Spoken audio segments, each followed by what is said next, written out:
Alors, donc, l'ambiance, on ne peut pas dire que c'était la grande joie, pas du tout. Donc, c'était vraiment de la sérénité, beaucoup plus que de la joie. Donc, nous avons une responsabilité énorme parce que les attentes sont presque impossibles peut-être.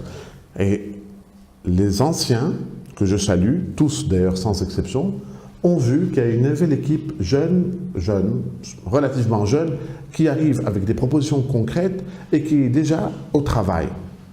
Donc nous allons rencontrer les différents responsables du pays pour leur dire de nous aider. Mais ils ne vont pas nous aider en nous donnant de l'argent. On ne demande pas d'argent. On ne voudrait pas coûter un sou aux contribuables. Nous allons leur amener des idées pour permettre aux hôteliers de retrouver le financement, bancaire ou autre, par des mécanismes de création de véhicules avec des incitations fiscales, même si aujourd'hui il y a une incitation fiscale, mais un retour par la suite.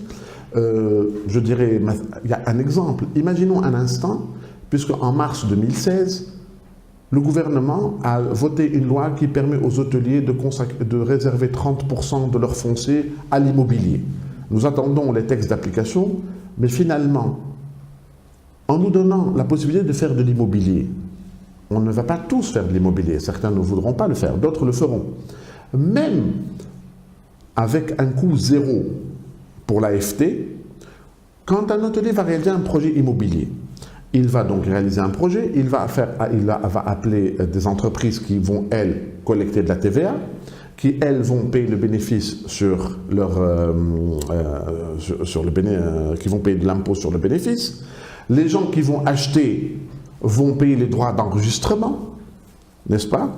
Les hôteliers vont payer une partie de leur dette qui va permettre aux banques de récupérer les ajouts réservés, c'est de l'impôt en plus, et vont permettre aux banques de déclasser des créances. C'est tout bénef.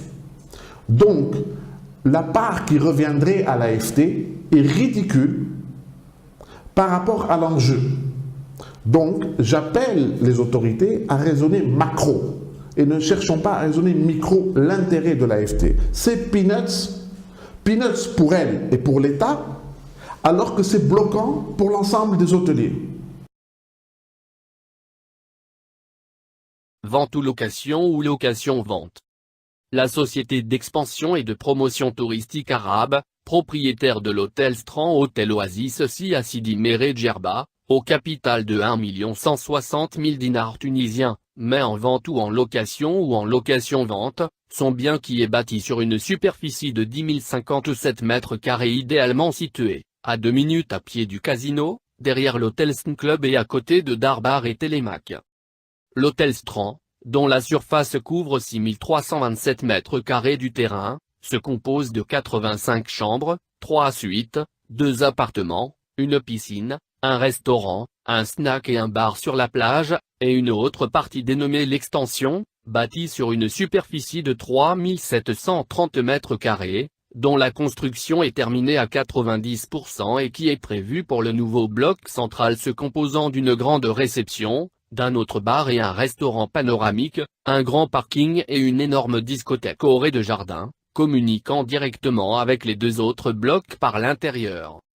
Ou aussi, selon le décret numéro 335 du 11 mars 2016, la capacité maximale d'hébergement pour l'établissement concerné pourra être répartie à hauteur de 70% en hébergement hôtelier et 30% en logement touristique de capacité moyenne égale à 5 lits, dont 50% des unités de logement touristique doivent être destinées à la vente pour des non-résidents selon la réglementation en vigueur, et les 50% restants pour les résidents, ce qui donne approximativement la construction de 30 appartements de 2 lits chacun, dont la surface varie entre 70 mètres carrés et 100 mètres carrés.